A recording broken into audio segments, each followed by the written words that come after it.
Dale, dale.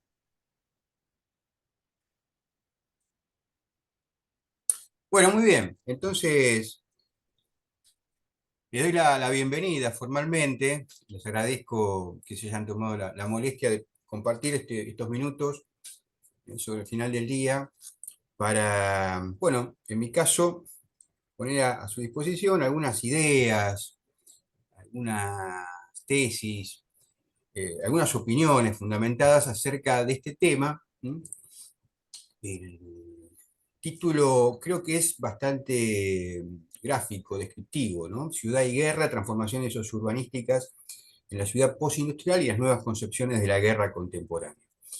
El- en sí mismo son dos temas, dos cuestiones, dos problemáticas que daría cada uno de ellos para un seminario anual, por separado.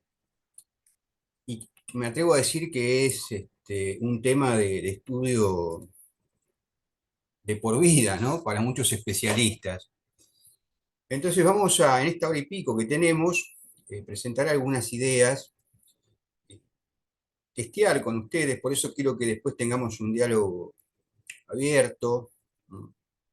Para mí van a ser muy útiles sus comentarios, y esto no es una cortesía, ¿no? Un dicho de cortesía, sino que es muy sincero. Me gustaría conocer sus opiniones, y bueno, vamos a comenzar.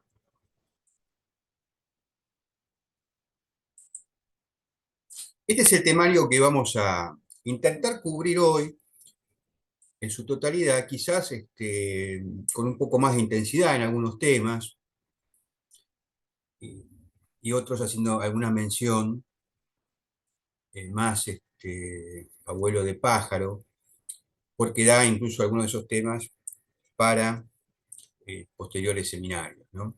Vamos a empezar con una breve caracterización de la revolución tecnológica 4.0 y la concepción que tiene el Foro Económico Mundial, algo que trató Roberto en su módulo, en el módulo 2, pero que yo quiero enfatizar algunos aspectos porque están muy vinculados con la condición del habitante de las ciudades en estos tiempos. Después ver rápidamente también una especie de evolución morfológica y funcional de las ciudades, comprender qué es una ciudad y cómo ha ido evolucionando el concepto y la forma en que se han construido de acuerdo a sus funciones las ciudades. Ya después entrando un poco más en el tema específico del cruce entre ciudad y guerra, pensar la ciudad como un dispositivo de defensa externa, frente al externo, y de seguridad interna. Alguna referencia muy breve a la geopolítica de los sistemas urbanos, a la actualidad que tiene este concepto. Luego la ciudad como escenario objetivo bélico, las transformaciones en la condición ontológica del urbanista, que es la que habilita, la que permite la irrupción de nuevas concepciones de la guerra y hacia cuál está orientado, hacia las cuales están orientadas esas nuevas concepciones de la guerra. El impacto de la revolución tecnológica 4.0 en las ciudades, esto lo trataron muy bien Germán, Carolina y Roberto de un punto de vista filosófico, antropológico, y yo me voy a concentrar en la idea de semiocapitalismo, el capitalismo de signos de Bifo Berard.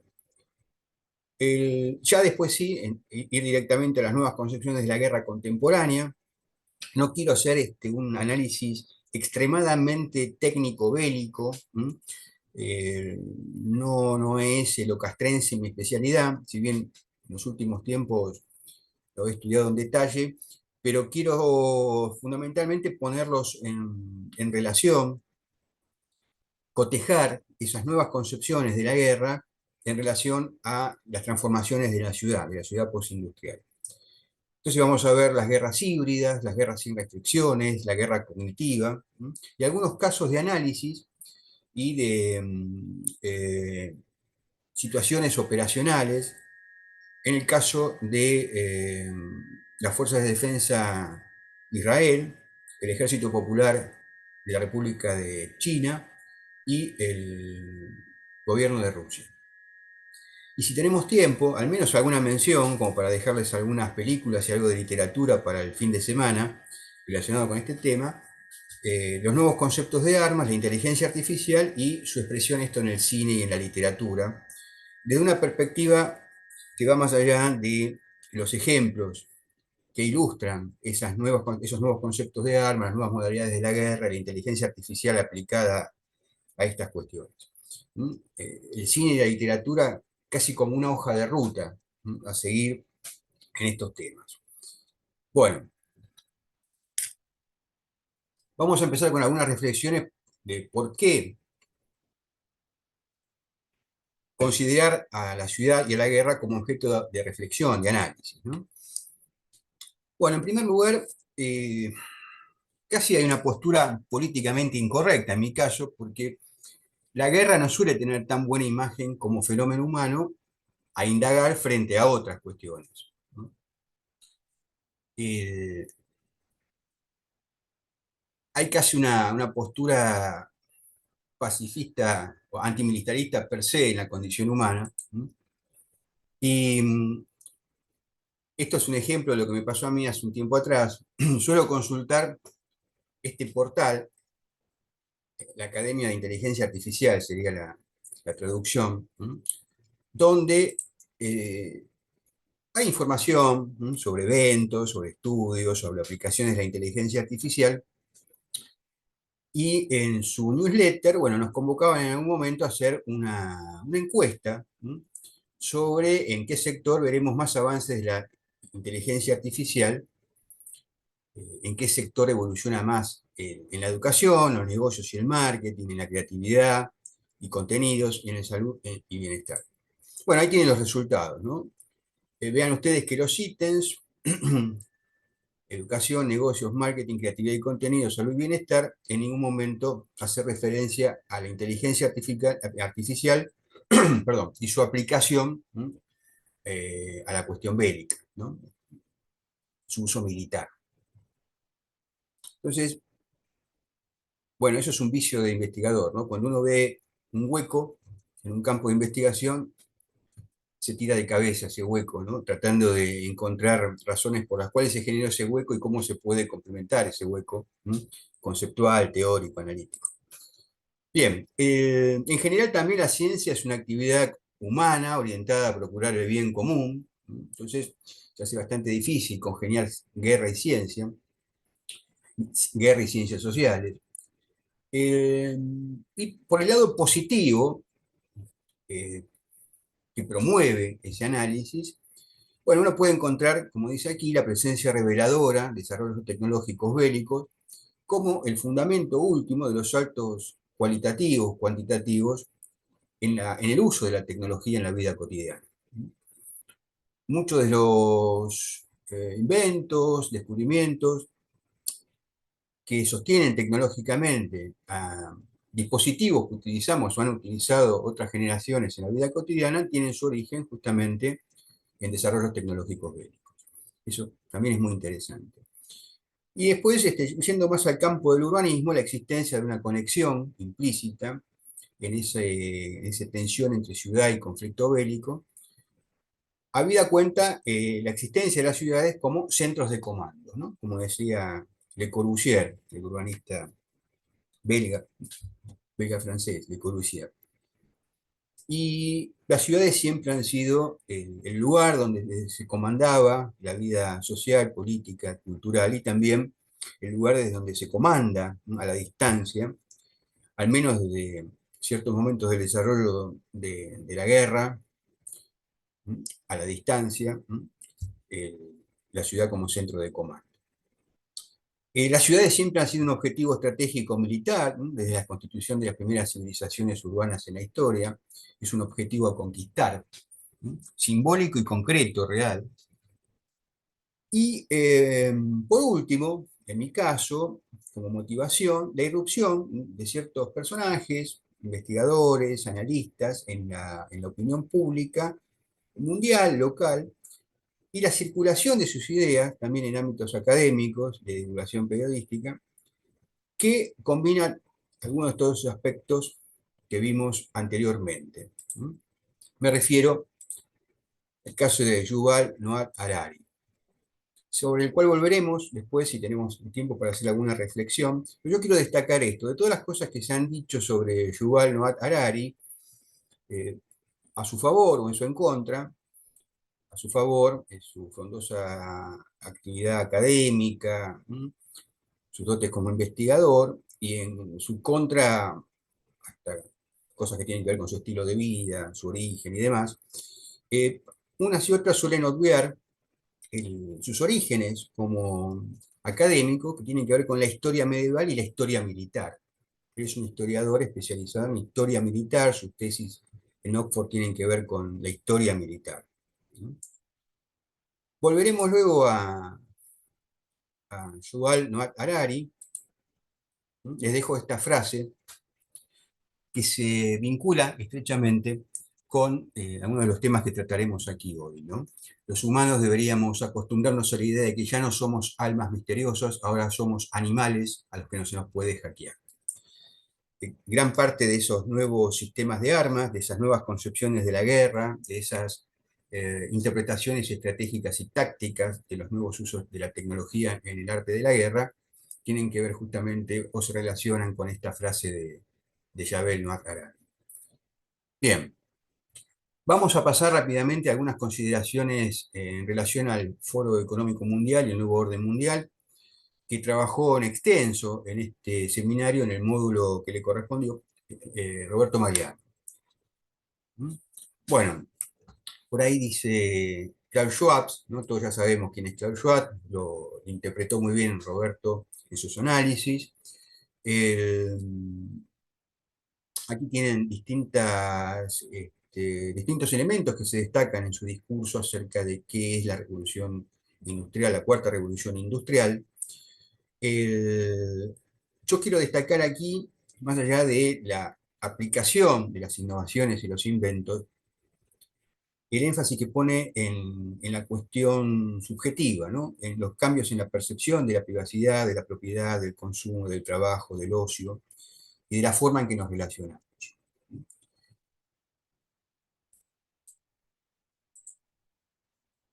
Esto de que la cuarta revolución industrial afectará la verdadera esencia de nuestra experiencia humana. Y si afecta la esencia de nuestra experiencia humana, nos va a afectar también, tarde o temprano, o ya nos está afectando, como protagonistas, como intérpretes de la guerra, que es una de los elementos de la condición humana, ¿no? Es ineludible eso. Bueno, acá les quería mostrar, en tal caso lo dejamos para después. Este video dura unos 2 o 3 minutos, quisiera avanzar, después se los comparto.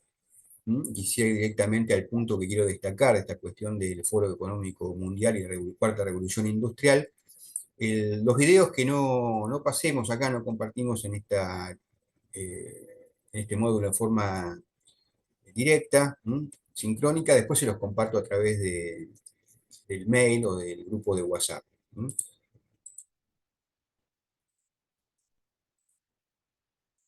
Bueno, el Foro Económico Mundial de 2020 fue muy interesante porque se dieron cita personajes, siempre van muchos personajes, pero en este en particular fue como un gran seleccionado de grandes personajes de las finanzas, de las corporaciones, de la política. Ahí abajo tienen, obviamente es un montaje, todos los que participaron en el Foro Económico Mundial del 2020, en el transcurso de la pandemia. Y lo más interesante es el documento final con 5 puntos que se publicó y que lo presentó públicamente el que en aquel entonces era el príncipe Carlos de Gales y ahora es el rey de Inglaterra. Bueno, 4 puntos.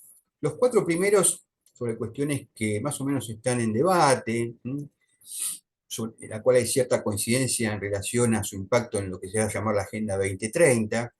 Como estaba muy presente el COVID en aquel entonces, los vínculos con la posibilidad de reconducir la economía hacia un desarrollo sostenible, el- algo que es ya recurrente en el Foro Económico Mundial, la cuestión de la no dependencia del petróleo, de la nueva civilización industrial, tecnológica, orientar hacia lo que ellos entienden que es un campo del nuevo humanismo, de la ciencia, la tecnología, el tema de las inversiones verdes, de la economía verde, ¿no?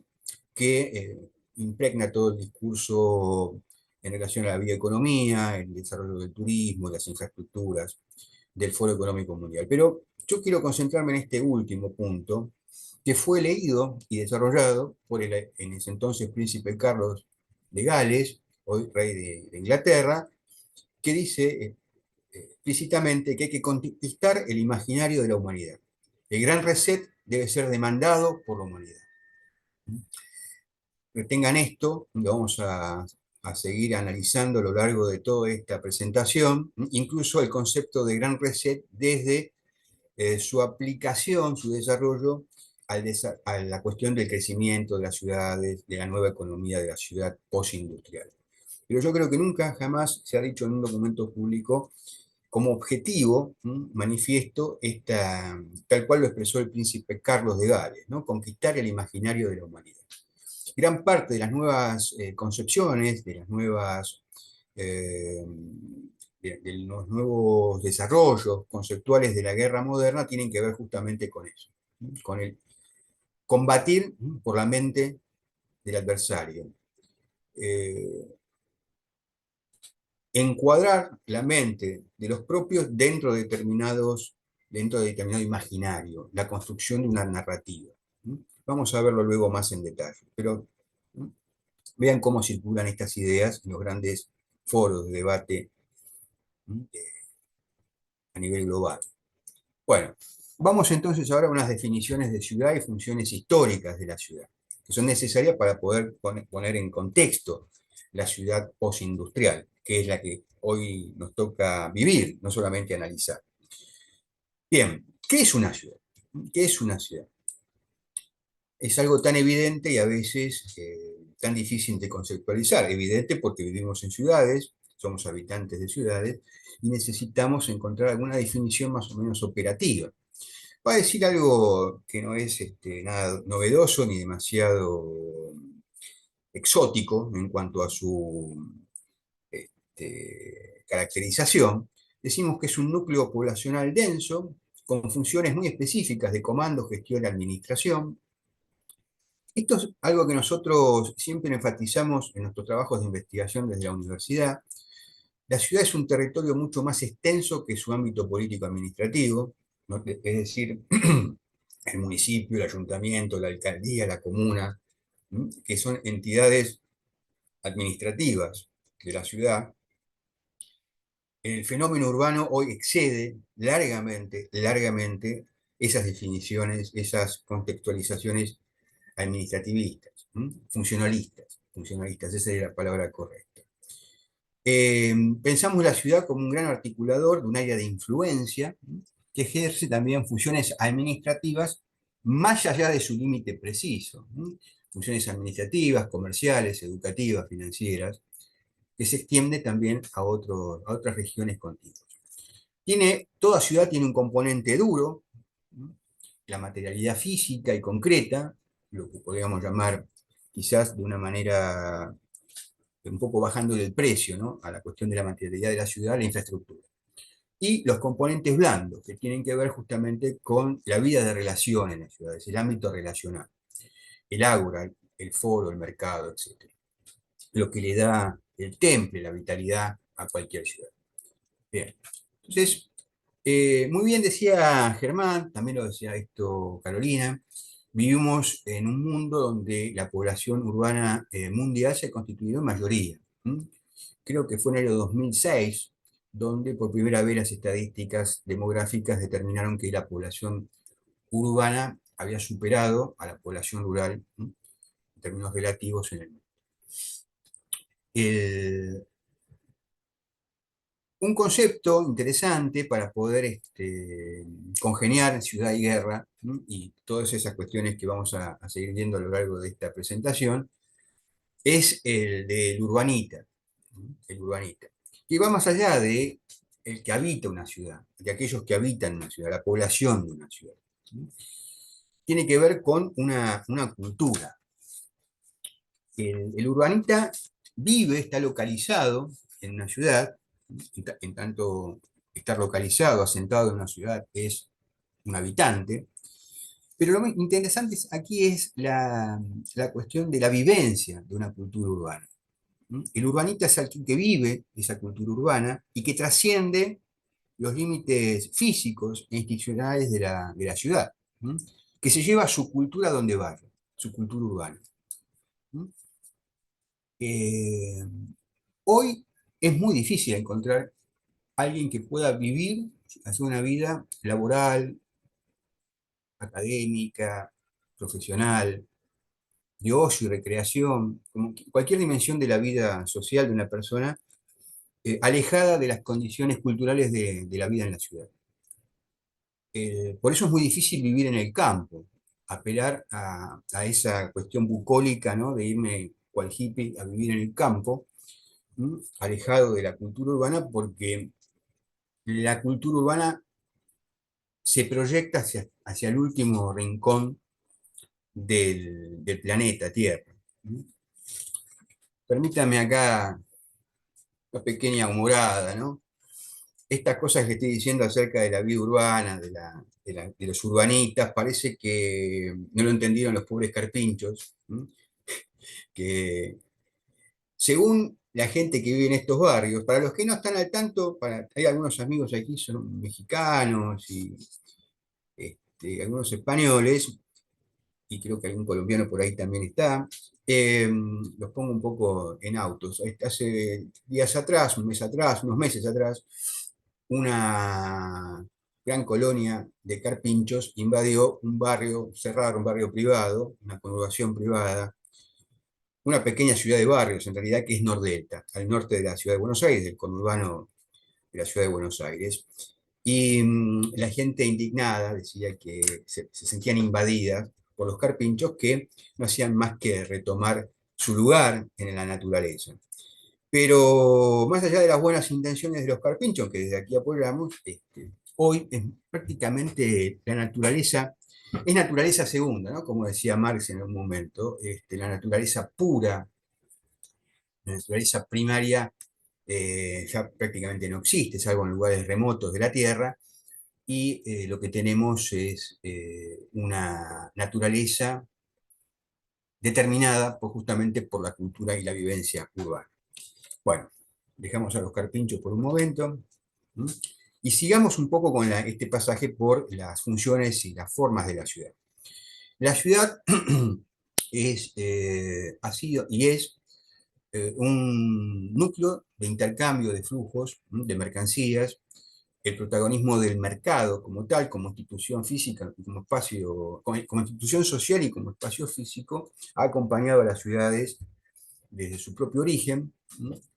Entre otras cosas, los hombres, las mujeres se asentaron, la humanidad se asentó en ciudades y generó un proceso civilizatorio para aprovechar las facultades, las facilidades que le daba la vida sedentaria y, entre otras cosas, intercambiar. Y bueno, las ciudades cumplieron un rol decisivo en esas funciones de intercambio comercial y también, como todo intercambio comercial, un intercambio cultural. Bien, las ciudades son también centros de organización de la actividad económica e industrial. Fue el núcleo, en el caso de Gran Bretaña, las ciudades, un núcleo de ciudades muy específicas. Siempre se tiende a creer que la revolución industrial ocurrió en toda Gran Bretaña y es una zona muy, muy, muy específica, muy localizada, ¿no? Del centro de Inglaterra y en algunos lugares de Gales y de Escocia. ¿No? Eh, bueno, la ciudad, ¿no? Lo que nosotros conocemos como la ciudad moderna hoy es una ciudad industrial, ¿no? Producto justamente de la revolución industrial, que fue el gran corte, uno de los grandes cortes en la historia de la humanidad, la gran revolución verde, la que permitió el desarrollo de la civilización sedentaria, la revolución industrial y seguramente esta, la que estamos viviendo ahora, la revolución tecnológica 4.0. Bueno, acá una referencia a cómo aún hoy se proyecta, ¿no? Ese pasado industrial, en lo que se llama la banana azul, ¿no? De este circuito de ciudades industriales que unían el Mar del Norte y el Mediterráneo, todas ciudades industriales, y el proceso de expansión, ¿no? de la revolución industrial en Europa. Vean ustedes que siempre, en cada caso, estamos hablando de ciudades que van haciendo como punta de lanza en esa revolución industrial. Siempre es un fenómeno netamente urbano. Revolución industrial va de la mano de urbanización. ¿Mm? Y aquí pueden ver entonces el protagonismo de las ciudades en cada fase de expansión entre 1840 y 1914, la revolución industrial en Europa. Bien, también la ciudad ha cumplido y cumple eh, con funciones defensivas. ¿No? Y en un conflicto bélico, el control del sistema urbano del enemigo ha sido un objetivo. ¿No? Conquistarlo, arrasarlo. Bueno, por ejemplo, sosteniendo a lo largo del tiempo un sitio, sitiar la ciudad, el sitio de Troya, un famoso sitio de Troya que todos conocemos, el menos conocido es el sitio de Valer, de Filipinas, que fue un pequeño sitio en una comunidad donde se eh, abroquelaron los últimos soldados del Imperio Español. El sitio de Valer en 1898 significó la caída del Imperio Español, el último baluarte del Imperio Español. ¿No? Hay una muy buena película, si la quieren ver, y hay muchos documentales. Fue tan valiente la resistencia de esos soldados españoles que aún hoy, para el 30 de junio, siempre se conmemora y el ejército filipino le rinde honores a los sobrevivientes, no sobrevivientes, sino a los descendientes, en un momento los descendientes, a los sobrevivientes del sitio de Valer. Bueno, el más conocido del siglo XX, ¿no? El sitio de Stalingrado, en la Segunda Guerra Mundial, en la que hoy es Volgogrado, el sitio urbano por excelencia, ¿no? Nunca una ciudad se vio sitiada de la forma y la lucha fue tan encarnizada en torno a ese sitio como el de Stalingrado. Esto tiene que ver con el enorme poder simbólico que tiene la ciudad, ¿no? Conquistar la ciudad para el enemigo. Bueno, quien quiera profundizar en la cuestión de Stalingrado, ahí tiene una muy buena literatura, Anthony Vigo, ¿no? De Herbeck y de Vasily Grossman, una gran pluma. Bien, el sitio de Bakhmut, viniendo a guerras más recientes, actuales, el sitio de Bakhmut, que alguien definió como la ciudad clave, ¿no? En el entramado de esta guerra entre Ucrania y Rusia, que Rusia llama Operación Especial.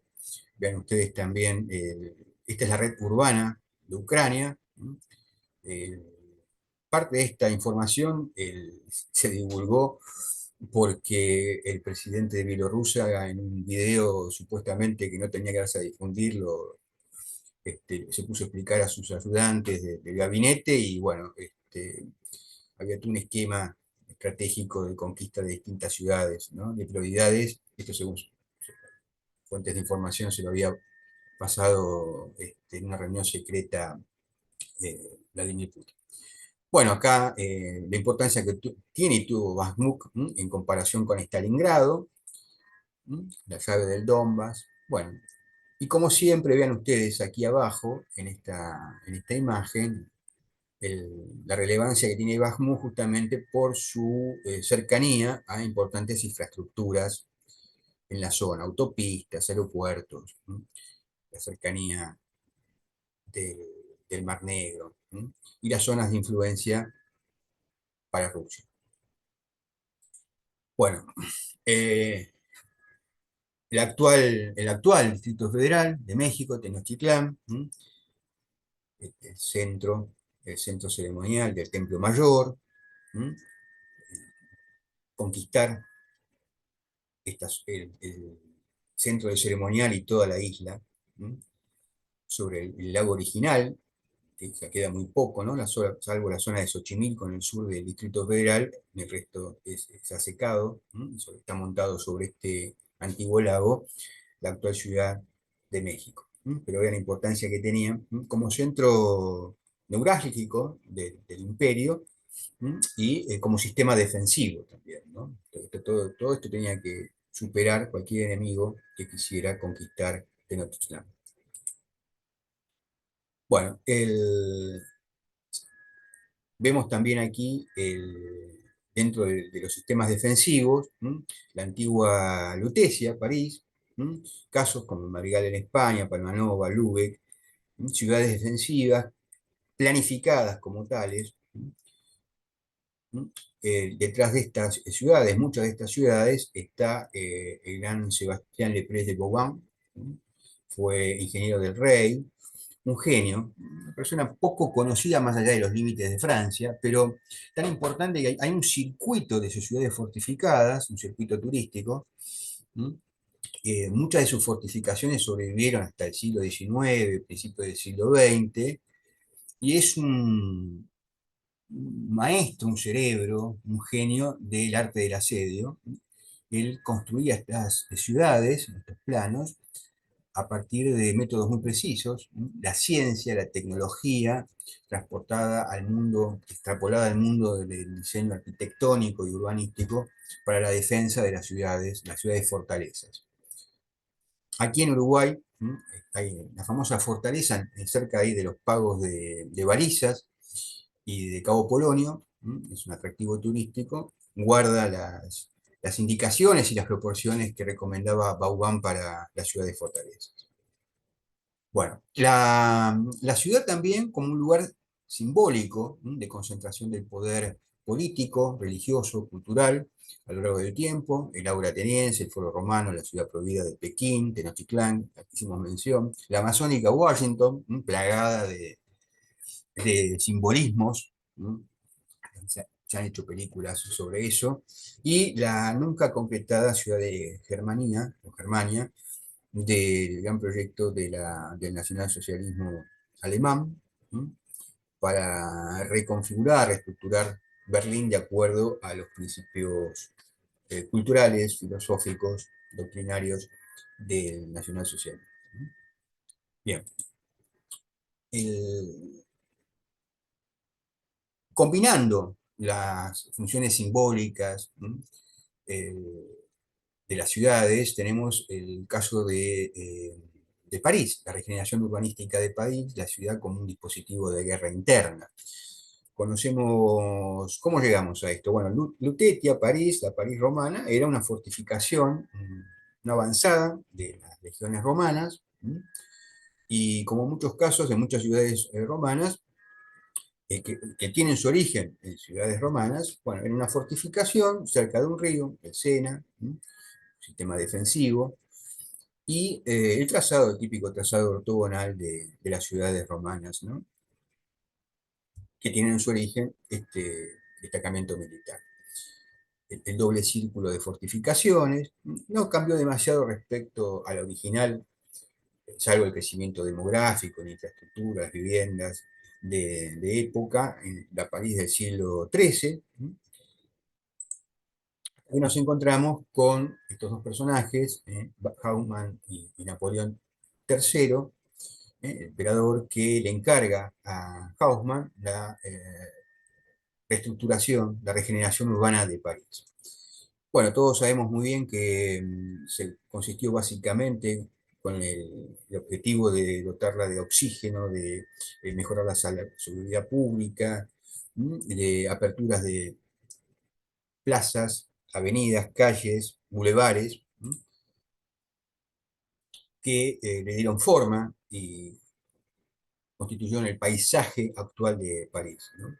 Era muy poco de la París renacentista, barroca o medieval. Esto que ven aquí abajo son los últimos restos de la muralla parisina, pero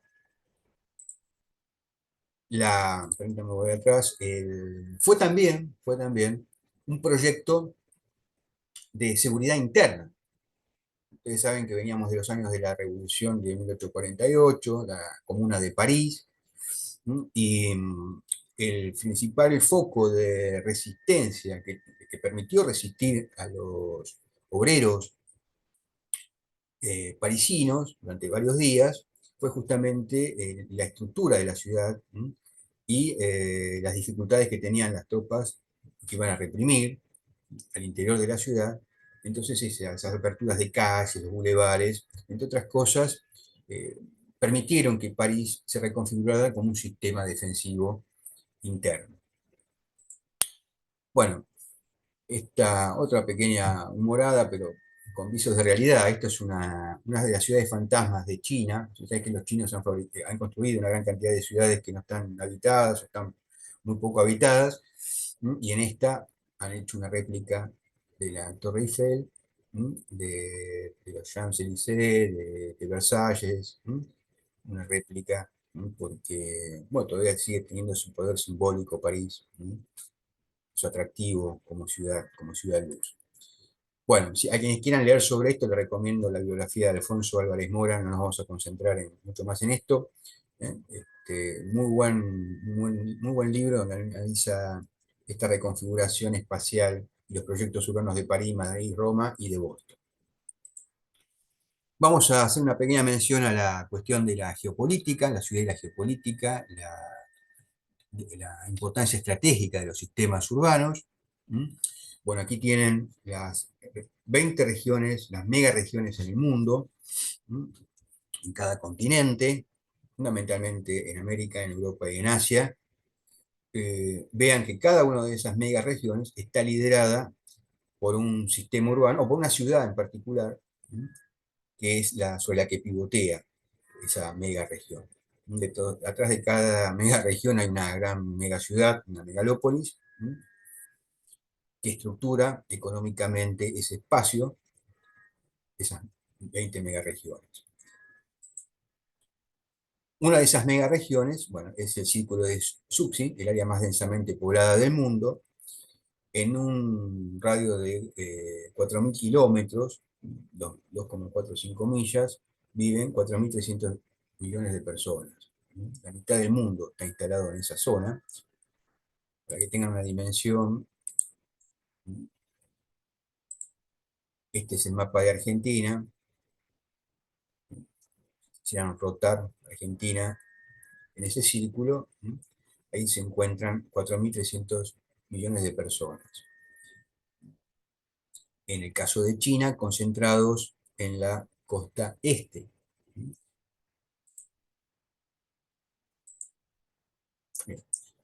El, el sistema geopolítico chino nos permite, la historia de China nos permite comprender eh, con detalle su configuración territorial, ¿verdad? Acá tienen la expansión territorial de las distintas dinastías chinas, siempre hacia el oeste, la expansión territorial ya más consolidada con la densidad demográfica. El 6% de la población china vive en el oeste, en el centro oeste de China, y el 94% está concentrada sobre el mar de la China. Y también, en términos geopolíticos, nos es muy útil para pensar la expansión extraterritorial comercial china, los famosos 7 viajes de Zheng He, ¿no? El gran almirante, que en realidad no era chino, hoy diríamos que es uzbeco, ¿no? Era musulmán, eh, fue llevado a la corte de muy pequeño, castrado, era un castrado, y hizo este recorrido, esta expansión comercial por las distintas costas de Asia y África.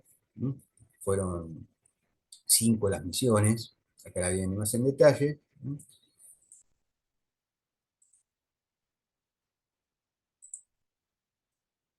Y vean ustedes la similitud que tiene esto, la capacidad de anticipación, ¿no? Respecto a la nueva ruta de la seda terrestre y el collar de perlas oceánico y marino de China, ¿no? Que es simplemente una estrategia geopolítica y económica basada justamente en el entrelazamiento de ciudades y puertos de Asia, África y Europa. Complementarios, el collar de perlas y la nueva ruta de la seda, que van elaborando ciudades, ciudades portuarias, ciudades estratégicas, como centros comerciales, como centros de infraestructura. Bien, entonces vamos ahora a meternos un poco en la cuestión de las transformaciones sociourbanísticas en la ciudad postindustrial. Ya sabemos más o menos para qué es una ciudad, para qué sirve una ciudad o para qué ha servido una ciudad. Bien, vamos a hacerlo vamos a comprender, intentar comprender estos nuevos escenarios del desarrollo urbano, teniendo en cuenta esto, los cambios morfológicos funcionales en la ciudad actual, la ciudad postindustrial, la centralidad de los intangibles como vector de desarrollo de las ciudades y particularmente, para vincularlo con el tema de la guerra y las nuevas concepciones de la guerra, las transformaciones ontológicas en la condición ciudadana. ¿Qué está pasando con esos urbanitas que habitan en esas ciudades, que vivencian su cultura y qué de aquello que son como urbanitas podría facilitar la instalación de determinadas concepciones sobre el arte de la guerra contemporánea? Les decía que el príncipe Gales había utilizado el concepto de reset, en el Foro Económico Mundial se habla de reset. ¿Mm? Eh, ¿Qué es eso?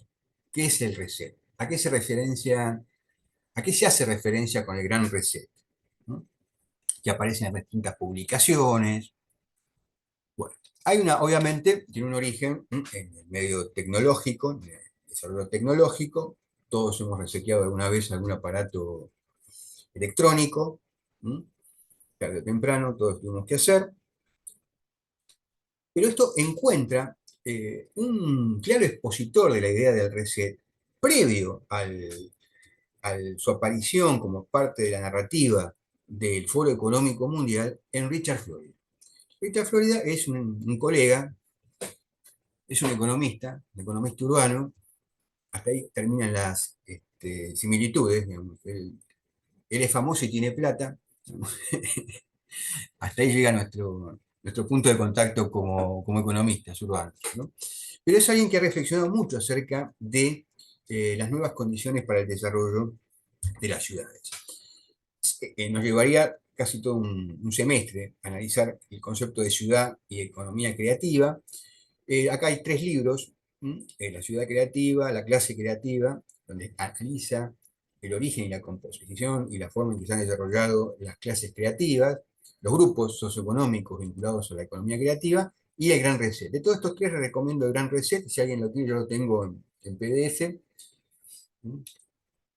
Richard Freud ya tiene mucho dinero, no se va a preocupar que estemos compartiendo un libro en PDF.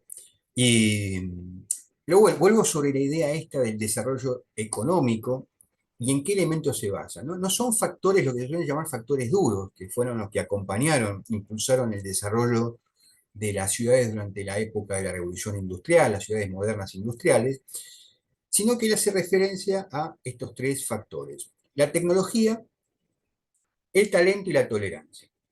Tecnología, talento y tolerancia. Es decir, la tecnología es un factor importante a tener en cuenta. Toda ciudad que quiera desarrollarse tiene que disponer de tecnología, innovación tecnológica, como decía Carolina el otro día, ecosistemas, ¿no?, de innovación, pero tiene que contar con el talento para poder gestionar, ¿no?, esa tecnología, para poder desarrollar esa tecnología, para poder implementar, encontrar usos prácticos de esa tecnología, en un clima de tolerancia. Richard Florida dice, bueno, esta combinación virtuosa de las tres T's se ha dado fundamentalmente a lo largo de la historia, donde el clima cultural es de respeto a las diversidades, a las culturas. Nosotros en castellano hablaríamos de respeto más que de tolerancia. Tolerancia es bancárselo a pesar de que uno no lo tolere demasiado, ¿no? Que no lo satisfaga demasiado ese aspecto de la cultura, las costumbres de una población o de unos individuos. Bien. Entonces, él analiza tres periodos. Dice, en la evolución del capitalismo hubo tres momentos claves, que son la larga depresión de 1870, la gran crisis de 1870, que es la menos conocida, quizás la que tiene menos prensa, la Gran Depresión de 1930, la crisis del 30, ¿sí? Esta es muy conocida porque la hemos estudiado en la universidad, porque hemos visto películas, literatura, series. Y la última, la gran crisis económica de 2008. Interesante es que cada una de estas crisis, más allá de los graves problemas socioeconómicos que genera, abre una etapa de oportunidades que Richard Florida designa como el gran reset. La ciudad, perdón, la ciudad o la sociedad, sí, bien digo, la sociedad y las ciudades donde se desarrolla esa cultura urbana, después de cada gran crisis, de cada gran depresión, tienen una oportunidad de resetearse, de reconsiderar, de reformular su proyecto social. Y esas economías se resetean periódicamente, en largos periodos de tiempo, a largo plazo, y la crisis, como etapa previa, o sea, un gran reset sucede después de una gran crisis. Las crisis muestran lo que no funciona y es entonces cuando los sistemas obsoletos y disfuncionales se colapsan o quedan desfasados. Esa es de, la virtud, en última instancia, de una crisis. Ténganlo presente también ahora cuando veamos los nuevos conceptos de la guerra contemporánea. Tiene mucho que ver con esto, con sistemas obsoletos y otros que vienen a reemplazarlos. Bien, detrás de las ideas de Richard Florida está el concepto de destrucción creativa, que es muy afín a los economistas, a la gente que estudia economía de la innovación. El, el pionero fue Werner Sombart, y quien más lo divulgó y lo analizó fue el gran Joseph Albert Schumpeter, el austríaco. Acá hay autores más contemporáneos. Daniel Archibugi es hoy una gran figura de la economía de la innovación. Ahí seguro Germán lo tiene presente porque está a la altura de Carlota Pérez, es una figura muy, muy, muy renombrada, es un tipo muy talentoso. Y aquí tenemos una definición, una caracterización muy operativa de la destrucción creativa. Es el proceso de innovación que sucede en la economía de mercado, cuando empresas con nuevos productos o servicios destruyen empresas consolidadas, modelos de negocio, incluso canales completos que resultaban ejemplares hasta ese momento, pero que debido a dicha innovación, producto de la crisis, agrego, pasan a ser obsoletos e ineficaces. Sobre esa matriz desarrolla su análisis Richard Florida, el análisis de la crisis y del gran reset. Aquí tienen la crisis del 30, vamos a obviar la de 1870, vamos a la crisis del 30, y con todos los aspectos que ya conocemos, ¿no? De que le dieron origen. El crack bursátil fue solamente la manifestación financiera de una profunda crisis económica. Acá vemos algunas estadísticas de la época que vean la intensidad y lo persistente que fue la caída de la producción industrial y del paro del desempleo en esos años. Pero yo les decía, cada gran crisis viene de la mano de un gran reset. La gran crisis del 30 generó un, eh, la posibilidad de una expansión de la economía a escala planetaria, obviamente con distintas intensidades en cada continente, en cada región, en cada macroregión, eh, que alteró fundamentalmente y sustancialmente el estilo de vida en la ciudad. A tal punto que muchas de esas modalidades, estilos de vida, costumbres, usos de determinados bienes, que hoy lo tenemos como naturalizados, incluso hasta las formas de organización familiar, son un producto de ese gran reset, dice Richard Florida, de la crisis del 30. O sea que abrió todo un periodo de expansión de 40, 50 años de la economía, donde se modificaron sustancialmente estas formas de vida a nivel urbano. Y el icono de esa transformación fue el automóvil. El automóvil es el equivalente en la actualidad a cualquier dispositivo tecnológico que ustedes quieran, con el cual lo quieran equiparar. El automóvil transformó la movilidad interurbana, los estilos de vida, y es una tecnología subyacente. El concepto de tecnología subyacente, ahora volvemos un poco sobre qué pasó con el automóvil, pero es muy importante cuando estudiamos la guerra, las tecnologías que están detrás de la guerra. ¿Qué es una tecnología subyacente? Bueno, son tecnologías que no parecen estar conectadas directamente con la guerra, pero la fundamentan, la preceden en algún sentido. Eh, es la tecnología subyacente, y aquí tomo palabras de un gran profesor de la Universidad Autónoma de Madrid, un especialista, Francisco Javier Ordóñez, una de las personas que más sabe de tecnología subyacente y guerra, es la tecnología es lo importante en la guerra y no tanto las armas, los sistemas de armas.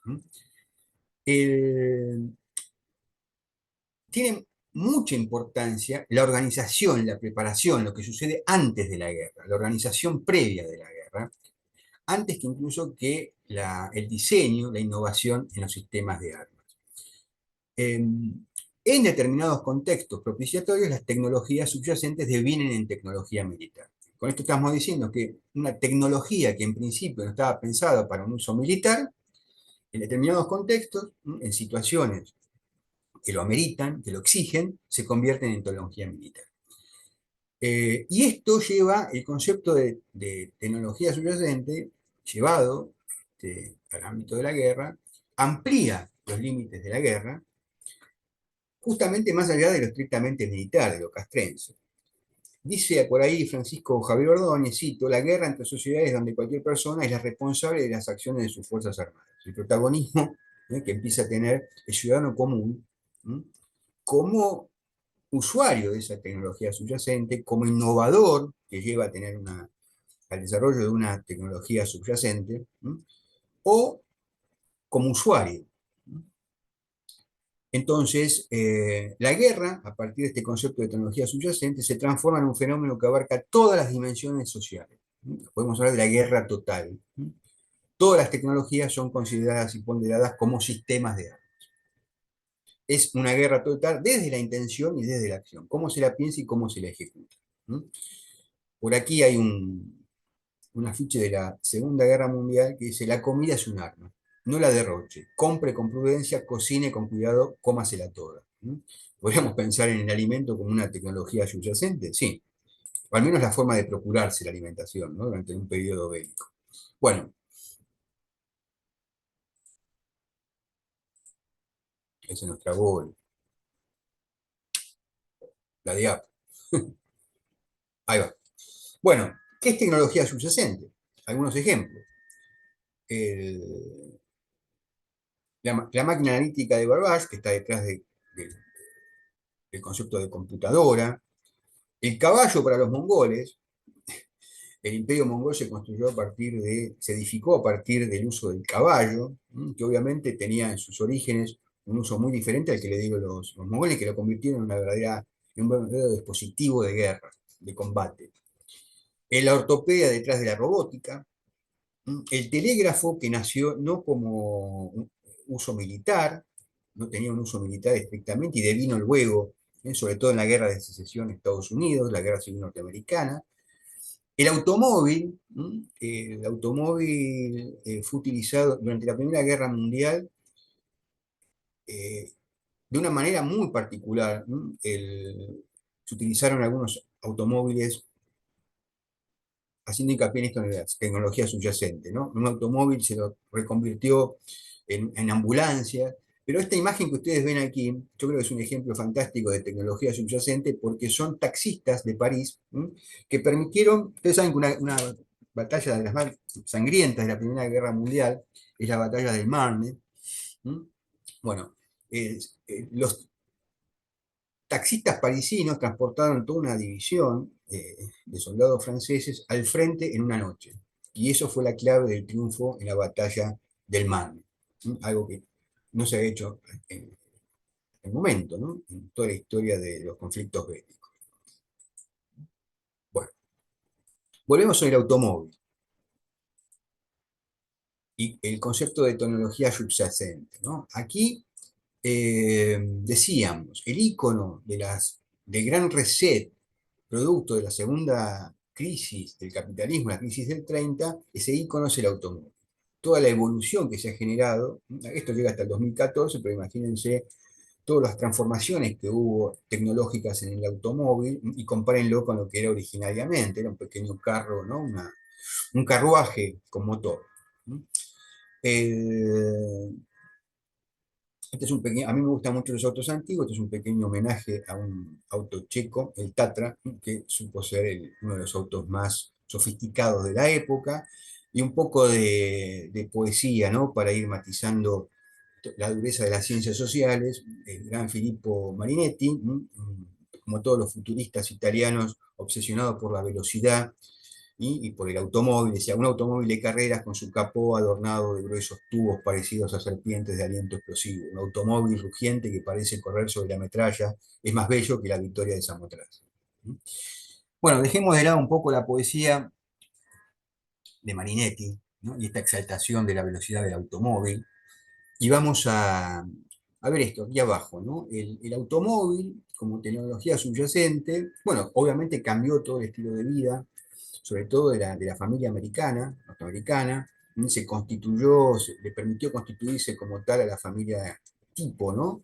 Papá, mamá, los dos niños, pero fundamentalmente hubo una infraestructura que permitió esa expansión del automóvil, de sacarlo de su culto como su uso como un objeto de lujo a la gran masificación, que vino obviamente por algo que contaba Germán también otra vez, del Fordismo, ¿no? Pero también desde el punto de vista del uso, de la practicidad del automóvil por el sistema de carreteras.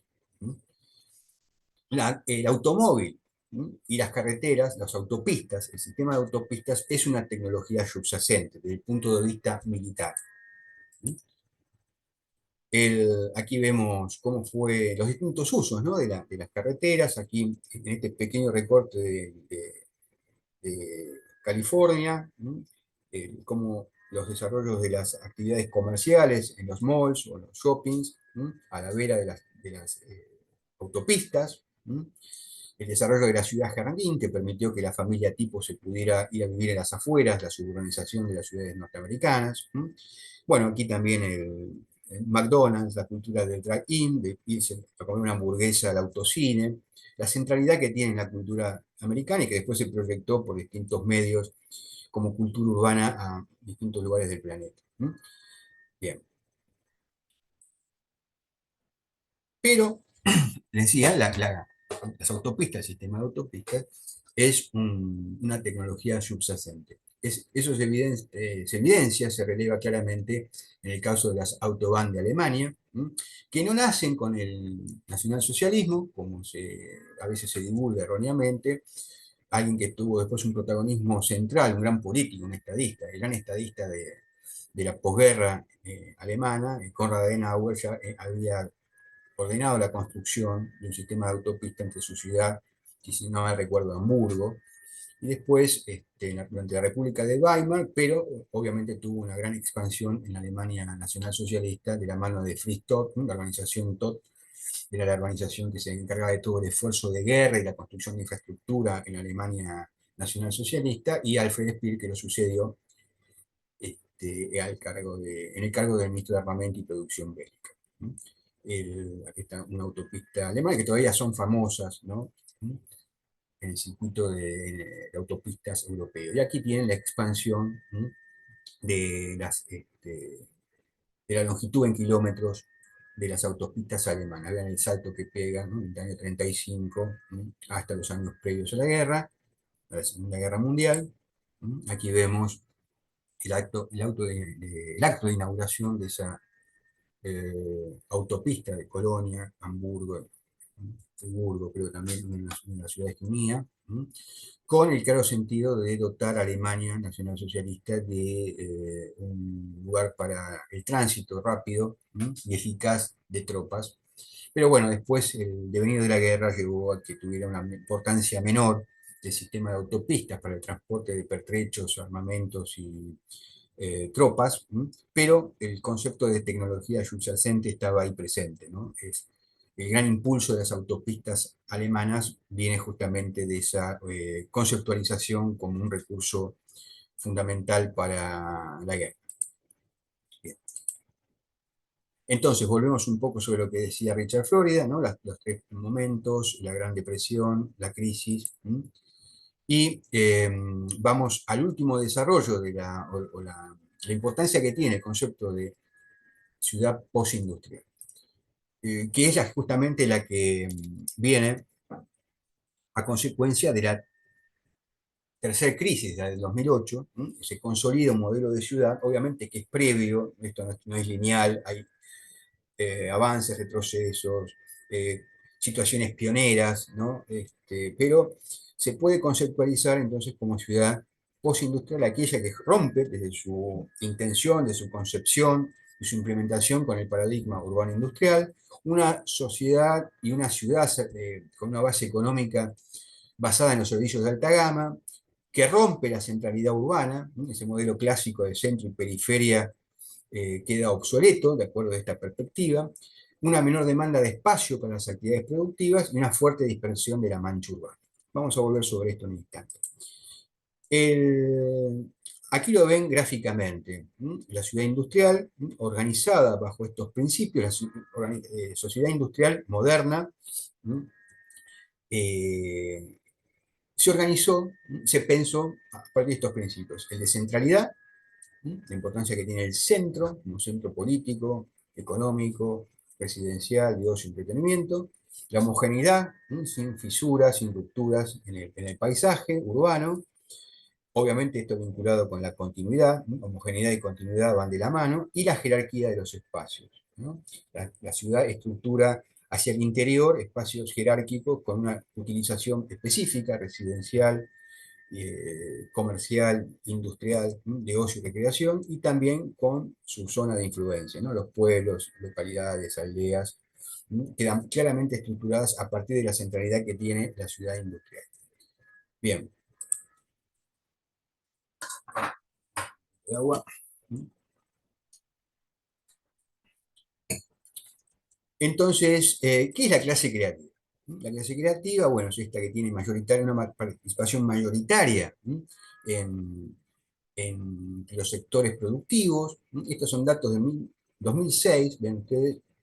eh, eh, Esto lleva un tiempo ya, no apareció, no es un fenómeno del otro día, reciente, no amanecimos con esto hoy, pero vean la importancia que tiene desde el punto de vista de la fuerza de trabajo, esos sectores creativos, de acuerdo a la visión que tiene Richard Florida. Bueno, aquí vemos los nuevos trabajos que aparecen asociados a esa economía creativa, obviamente muy ligados, obviamente, a los servicios, como decíamos, servicios de alta gama, ¿eh? Procesamiento de información científica, estadísticas, seguridad analítica, obviamente los servicios de salud, una nueva configuración de la economía de las ciudades en la sociedad postindustrial. Acá lo vemos en términos también de salarios, quiénes son los que más ganan también, y los que menos ganan, el sector manufacturero y los sectores ligados a la economía de servicios en los tramos salariales más avanzados. Bueno, no vamos a analizar esto punto por punto, en base a esto, a base a esta lista se hizo este ranking de eh, ocupaciones que crecen en el tiempo y las que van perdiendo centralidad en la economía de las ciudades postindustriales. Esto después, si quieren, se lo paso, tengo el material, pero quiero llegar a esta cuestión. Bueno, entonces, ¿qué tipo de imaginario, qué tipo de ciudadano, de urbanita va generando este semiocapitalismo, este capitalismo urbano de, eh, basado en los servicios de alta gama, en la innovación tecnológica, en ambientes culturales, en contextos culturales que generan cierta tolerancia necesaria como factor económico para el desarrollo de la innovación tecnológica? Bueno, tenemos un autor, ha estado en Argentina varias veces, Franco Bifo Berardi, de lo mejor que ha dejado el autonomismo italiano, los marxistas italianos dentro de la corriente del autonomismo, y él ha estudiado en detalle la generación post-alfa, que es la generación nacida en las condiciones del semiocapitalismo, del capitalismo de signo, ¿no? Eh, y que da ciertas características que acá están reseñadas de esa subjetividad del nuevo habitante de las ciudades bajo estas condiciones del semiocapitalismo. Un modo de producción dice que se nutre del trabajo mental, de la producción de signos como procesos determinantes de la economía. La pregunta a formular, se dice Bifo Berardi, es la nueva generación, estos urbanitas, diríamos nosotros, ¿se vincula a los valores? ¿Sos solidario o egoísta? ¿Sos crítico o conformista? ¿Se vincula a la sensibilidad? ¿Sos feliz o infeliz?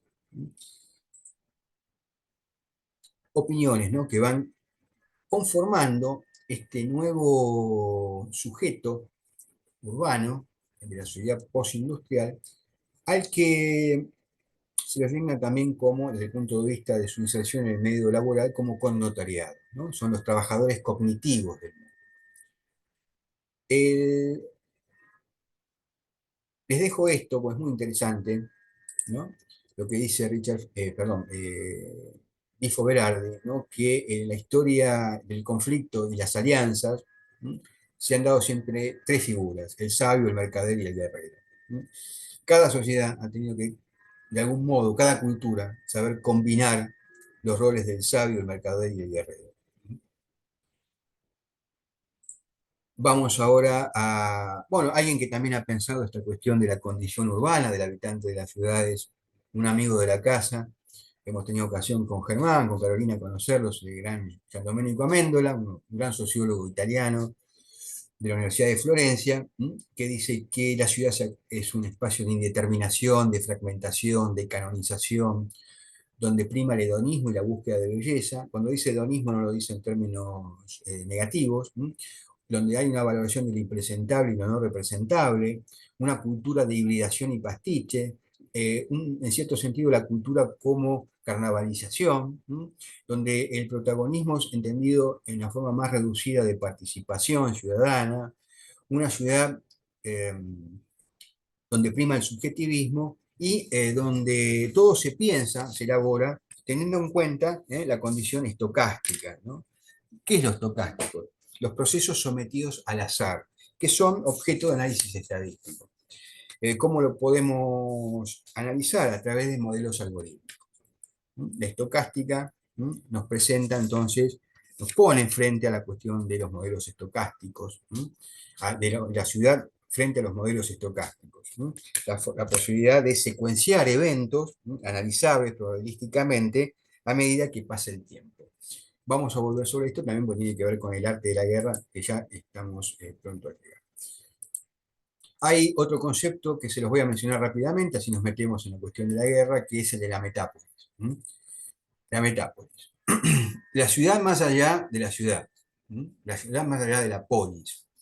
Lo importante de esto, acá les dejo dos autores fundamentales: La condición urbana de Olivier Mongin, un gran pensador del urbano francés, y fallecido ya, malogrado Marcel Roncayolo, que en particular Mongin destaca que la ciudad se está constituyendo a partir de lo mundialmente fragmentado. La cultura urbana se fragmenta, mientras que Roncayolo hace énfasis en las ciudades mundo, ¿no? Vivimos en una contradicción creciente entre la territorialidad de las sociedades y la economía mundial. O sea, cada vez tiene menos importancia para determinados sectores la territorialidad de las ciudades, de las sociedades, porque hay una gran cantidad de flujos de la economía mundial que escapan a esas condiciones geográficas y no se pueden pensar ya en términos de tiempo y distancia convencionales. Y esto es muy importante: las lógicas del arraigo. Se están sustituyendo las lógicas del arraigo por algo que poco tiene que ver con el arraigo al territorio y a la materialidad física de la ciudad. Bien, entonces, para ir cerrando esta parte, tenemos un urbanita, un ciudadano, un hombre posorgánico, como lo llama Paula Sibila, en su libro justamente El hombre posorgánico, afectado por una pluralidad de mundos perceptivos, donde el mundo se le aparece tal como es. Esto se nota mucho en las conversaciones que uno tiene hablando desde el sentido común, ¿no? Las cosas son tal así como aparecen, no hay mediaciones, no hay distancias entre lo que, analíticas, entre lo que se dice y lo que podría llegar a ser. Y el urbanita como un interpretador del mundo desde su banco de imágenes. Es básicamente el urbanita contemporáneo, el habitante que tiende a vivir en estas ciudades, un homo videns. Bien. Aquí tenemos dos cuestiones importantes. Una la vamos a dejar porque es tema de otro seminario, cómo se fue instalando a partir de estos fundamentos la socialdemocratización del discurso político, que en parte nos podría servir para entender por qué muchos políticos hablan de la misma forma, aparentemente siendo de bandos ideológicos contrarios, o terminan diseñando el mismo tipo de políticas públicas. Y más relacionado con esto, con la cuestión del urbanita, el habitante de las ciudades, las ideologías de las clases urbanas vinculadas a la nueva economía, fundamentalmente entre los grupos etarios más jóvenes de las clases medias urbanas. Bien, les decía, no vamos a hablar del wokismo aquí, esto es para charlarlo en otra ocasión, pero me viene bien esto para hacer una referencia a justamente los segmentos etarios de los que habitan las ciudades. Vamos a encontrar de los baby boomers, la generación X, la generación de los millennials, la generación Z. Todos sabemos que hay ahí por décadas. Un detalle importante, vean cómo ustedes, cómo se ha achicado, ¿no? La brecha generacional y cómo se toma en cuenta hoy la, la composición de las generaciones demográficamente. Bien, este es un estudio que se hizo al salir de la pandemia en Estados Unidos, donde se ve claramente el efecto que tiene el consumo de más medias para las distintas generaciones. No vamos a ahondar en esto, pero vean ustedes la diferencia entre un boomer, un baby boomer, nacido entre los años 46, mediados de los años 60. Aquí lo que está medido es la influencia que tiene la televisión frente a otros medios y los más medias de la época, ¿no? O contemporáneos. Es alguien que forma su opinión básicamente a través de las cadenas televisivas, un poco de la lectura, que ve algo de televisión en streaming hoy. Bueno, después la generación X, los 65 a los 80, en esta están Germán y Carolina, ¿no? Son generación X, donde ya se empieza a diversificar la influencia que tiene sobre sus opiniones, su conciencia, su forma de ver el mundo, su cosmovisión, los distintos medios, la televisión, en este caso vemos aquí los videos, distintas posibilidades de conformación de opinión a partir de los medios, ¿no?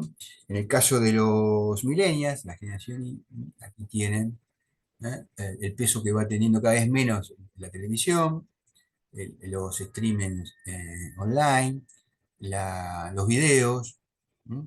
La cultura del video, los podcasts, hasta que llegamos a la generación Z, la nacida entre el 2001 y 2016, mediados de los 2010, donde todo la cultura online, ¿no? Tiene los videos, tiene un peso decisivo, el streaming, muy poco ya la televisión.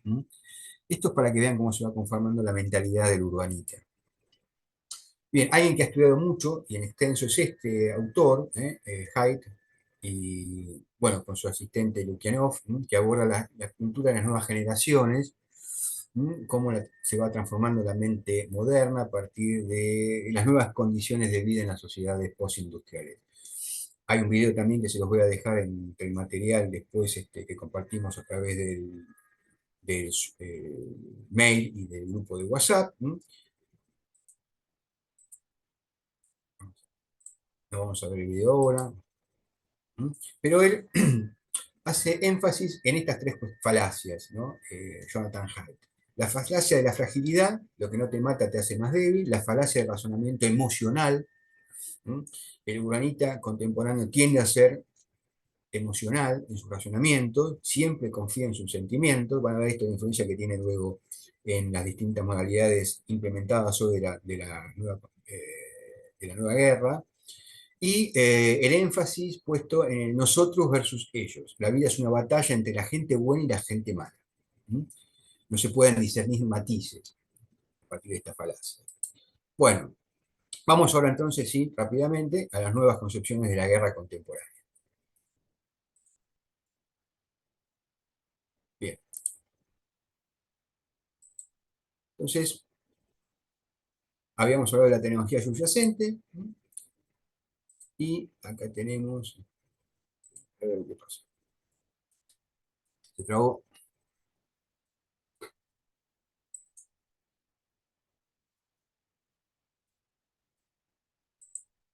Ahí está. Bueno, esperen que pasamos rápidamente a esto. Bueno, un concepto general sobre inteligencia artificial que nos va a ser muy útil, Los sistemas son sistemas que manifiestan un comportamiento inteligente, ¿m? Para analizar su entorno, pasar a la acción con cierto grado de autonomía. ¿M? Y desde el punto de vista bélico nos interesa esto. Esto es una definición que da un área de especialización de la Unión Europea sobre el tema de derecho internacional. Son sistemas que pueden basarse en un programa informático, asistente de voz, programa de análisis de imagen, motores de búsqueda, sistema de reconocimiento facial y de voz, pero puede también estar incorporada la inteligencia artificial en hardware, que esto es muy importante para la cuestión de los nuevos conceptos de guerra, en robots avanzados, automóviles autónomos, drones o aplicaciones de Internet de las cosas. ¿Mm? Toda tecnología subyacente aplicada luego al mundo de la guerra. ¿Mm? Cuando hablamos de nuevas concepciones de la guerra, ¿no? La guerra cognitiva, de la que vamos a hablar luego, la guerra en redes, es este pequeño fragmento de la historia de la humanidad, son unas pocas décadas. Comparen esto con los dominios físicos, tierra, mar, aire y espacio, que dominaron a la guerra, la concepción de la guerra y la implementación de la guerra en la historia de la humanidad. Estamos en un suspiro de la historia de la humanidad donde están prevaleciendo hoy los dominios abstractos, ciberespacio y los ambientes abstractos cognitivos. Es esto. Somos contemporáneos. Bien, vamos a ver el primero, la guerra en redes.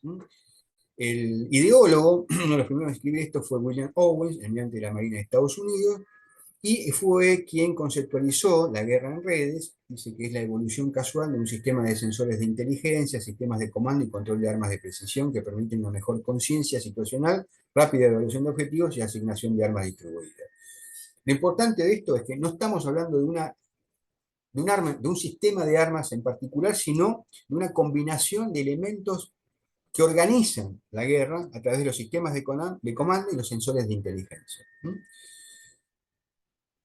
Y ya habla aquí de los tres dominios. La guerra es algo que tiene que ver con tres dominios. El dominio físico, donde ocurren los eventos, que son percibidos por los individuos, por sensores.